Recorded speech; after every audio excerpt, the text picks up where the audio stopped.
पिछले साल जुलाई महीने में ही उनकी तरफ से एक शिकायत दर्ज करवाई गई थी राजधानी लखनऊ के गौतमपल्ली थाने में। उससे भी जोड़कर देखा जा रहा है कि संभवतः वो डिप्रेशन के दौर से गुजर रहे होंगे। ऐसे तमाम कयास लगाए जा रहे हैं। आलोक, आमतौर पर पोस्टमार्टम रिपोर्ट आने के बाद ही सारे कारण साफ हो जाते हैं, कॉज ऑफ डेथ का उसके बाद ही पता चलता है। लेकिन कई बार हमने ये भी देखा है कि हॉस्पिटल की तरफ से एक प्रेस ब्रीफ जारी कर दी जाती है या कोई मेडिकल बुलेटिन जारी कर दिया जाता है जिसमें बता दिया जाता है कि प्राइमा फेसी क्या क्या कारण सामने आए हैं मौत के। इस केस में ऐसा कुछ भी नहीं किया गया है। बिल्कुल, देखिए इसमें जो सबसे बात है वो यही है कि अभी मेडिकल बुलेटिन की बात की जाए तो मेडिकल बुलेटिन भी जारी नहीं हुआ है और साथ में इस बात पर भी ध्यान देना होगा कि कहीं ना कहीं परिवार के जो सबसे प्रतीक की सबसे क्लोज वो है पत्नी का रिश्ता और पढ़ना यहाँ पे है नहीं।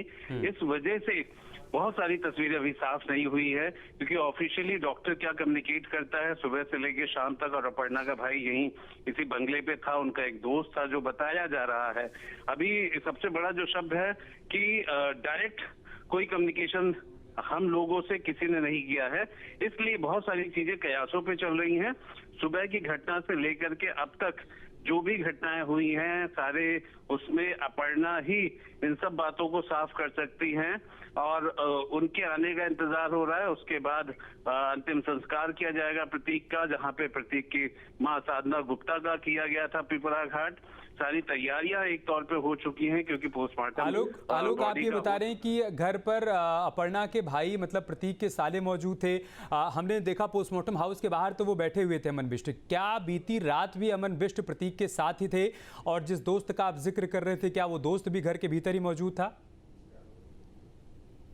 देखिए अपर्णा का जो भाई था वो जरूर मौजूद था और कहा तो ये जा रहा है कि पहले शाम को ही तबीयत खराब हुई थी और सिविल हॉस्पिटल गए थे, लेकिन ठीक हो जाने के बाद वो वापस घर पे आ गए।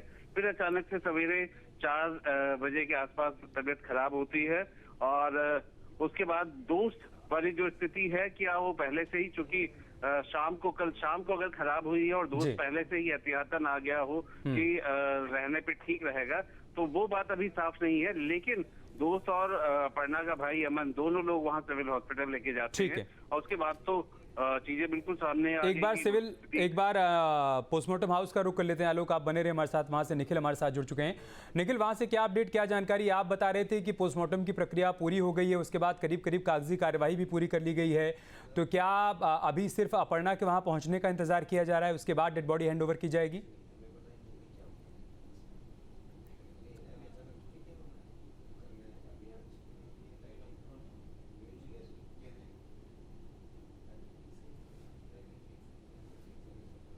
निखिल, आवाज मिल पा रही है आपको?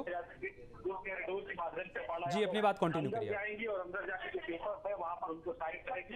हमारा फ्रेम आपको जहां दिख रहा है जी हमारा फ्रेम आपको जहां दिख रहा है अमित, ठीक उसी जगह से अपर्णा यादव इसके अंदर आएंगी पोस्टमार्टम हाउस के अंदर और बहुत ही 1-2 मिनट के अंदर ये तस्वीरें आपको देखने को मिलेगी। और हम इसके साथ ही अगर हम आपको बताएं तो अभी तक की जो अपडेट है घटनाक्रम है उससे भी आपको हम अपडेट कराते हैं कि चूँकि अपर्णा यादव बाहर थी, उनकी फ़्लाइट जो है वो लगभग 1 से 1:30 बजे के बीच में यहाँ लैंड करनी थी, तो उन्होंने साफ कह दिया था कि जब वो आएंगी तभी उनकी डेड बॉडी यहाँ से जाएगी। जब तक डेड बॉडी वो नहीं आती हैं, प्रतीक की dead body medical college campus में रहेगी, यानी पोस्टमार्टम हाउस में रहेगी।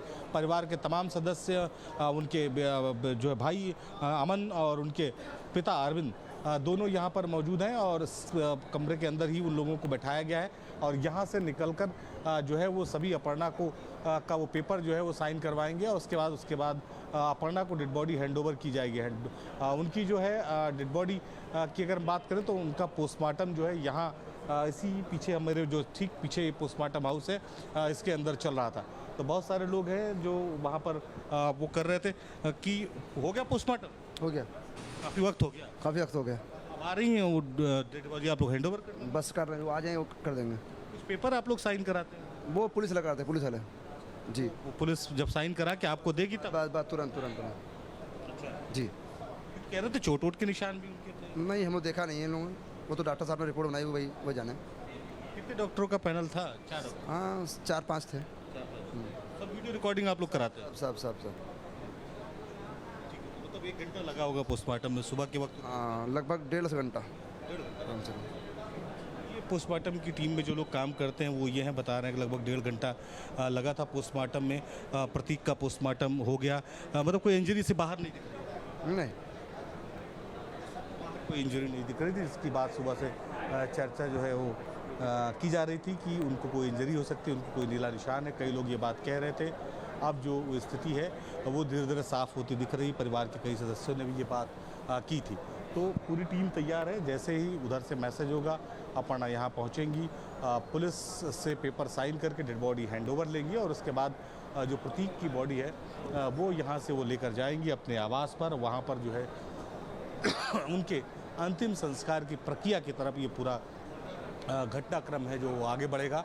बड़ी संख्या में जहाँ पर महिला पुलिसकर्मी लगाई गई हैं जो अपर्णा यादव को पोस्टमार्टम के हाउस अंदर के लिए स्कॉट करेंगी। उनके लिए एक एरिया कॉर्डन ऑफ किया गया है, उसी के माध्यम से उनको यहाँ पहुँचाया जाएगा। तो सुबह से इस बात का इंतज़ार हो रहा था। पोस्टमार्टम काफ़ी पहले हो चुका था, लगभग 1.5 घंटे पोस्टमार्टम चला था। जैसे पोस्टमार्टम करने वाले लोगों ने बताया, कोई इंजरी उनको ऐसी फौरी तौर पर नहीं दिखाई, ये भी कहा जा रहा है। हालांकि इसे ऑफिशियल रिपोर्ट नहीं मान सकते, ये लोग पोस्टमार्टम हाउस में काम करने वाले लोग हैं। असली राय विशेषज्ञों की होती है, उसमें डॉक्टर्स का पैनल है और 4 डॉक्टरों का 5 डॉक्टरों का जो पैनल है उसी पैनल के माध्यम से जो रिपोर्ट तैयार होगी उसी रिपोर्ट के आधार पर तय होगा। अपर्णा यादव अगर चाहेंगे इस मामले में तो पुलिस इन्वेस्टिगेट करेगी।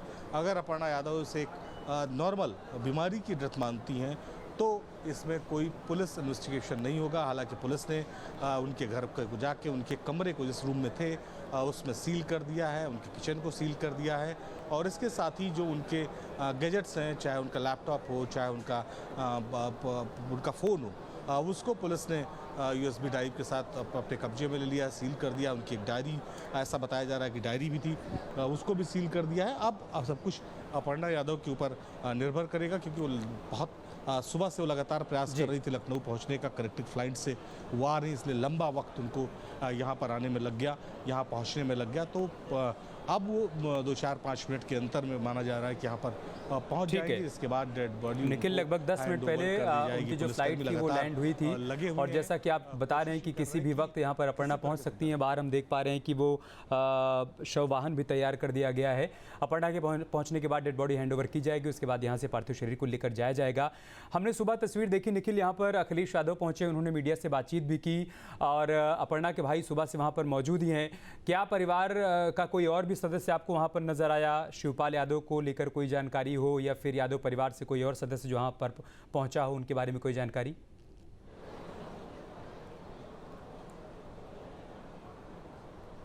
नहीं, देखिए परिवार का कोई ऐसा बड़ा सदस्य जिनको आप नोटिस कर सकते हैं और जो चर्चा में रहते हैं वैसा कोई व्यक्ति यहाँ पर नहीं पहुँचा। अपर्णा के परिवार के लोग पहुँचे थे। अपर्णा यादव के पिता जो है अरविंद सिंह बिस्ट यहाँ पर मौजूद हैं। उनके जो भाई हैं अपर्णा के, उनका हम सुबह से जिक्र कर रहे हैं, वो यहाँ पर मौजूद हैं। इसके साथ ही अपर्णा के चाचा यहाँ पर मौजूद हैं और जो फैमिली मेम्बर है अपर्णा के, उनकी मदर को छोड़ के उसमें से कई लोग यहाँ पर पहुँचे हुए थे। लेकिन अगर हम बात करें प्रतीक यादव के परिवार से तो महज अखिलेश यादव मुझे दिखाई पड़े जो यहाँ पर आए थे। उसके अलावा ऐसा कोई व्यक्ति आइडेंटिफाई नहीं हो पाया कि यहाँ पर आया हो। फ़ोन से बात हो रही हो तो अलग बात है।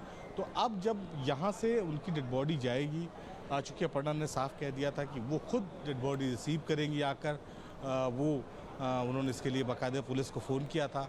तो अब वो डेड बॉडी अपर्णा को ही हैंडओवर होगी। इसी क्रम में अब ये पूरी व्यवस्था आगे बढ़ रही है। उनके लिए जो रास्ता है वो बंद कर दिया गया है।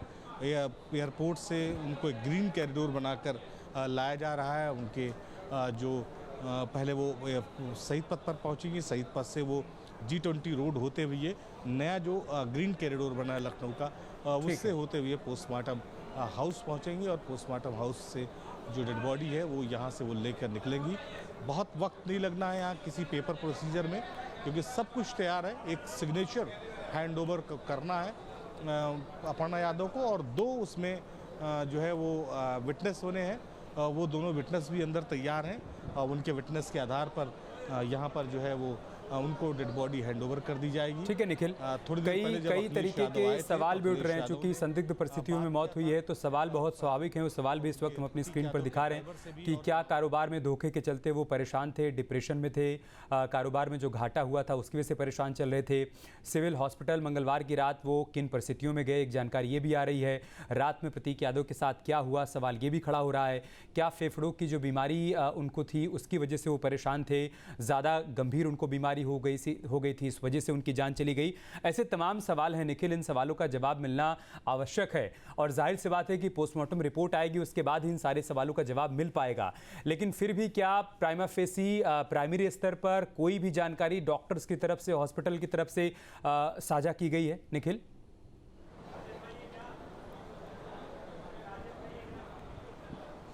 देखिए अभी कोई प्राइमरी जानकारी नहीं मिली है, लेकिन ये ज़रूर है कि पोस्टमार्टम टीम में जो यहाँ पर टीम शामिल रहती है, जिसमें उनके सपोर्टिंग स्टाफ होते हैं, उनसे हमने बात की आपसे थोड़ी देर पहले हम लोग बात कर रहे थे, तो उन्होंने बताया कि कोई ऐसी इंजरी नहीं दिखाई पड़ी और परिवार के लोग ये दावा भी कर रहे हैं कि भाई उनका स्वास्थ्य खराब था। तो ऐसे में माना जा रहा है कि यही एक वजह रही होगी।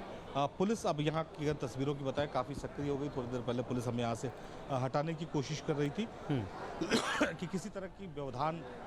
ठीक है, अगर वहाँ किसी प्रकार का कोई व्यवधान है तो आप दूसरी पोजीशन पर चले जाइए निखिल। इसी बीच अब से डीडी फ्री डिश की चैनल नंबर 57 पर देखिए न्यूज नेशन।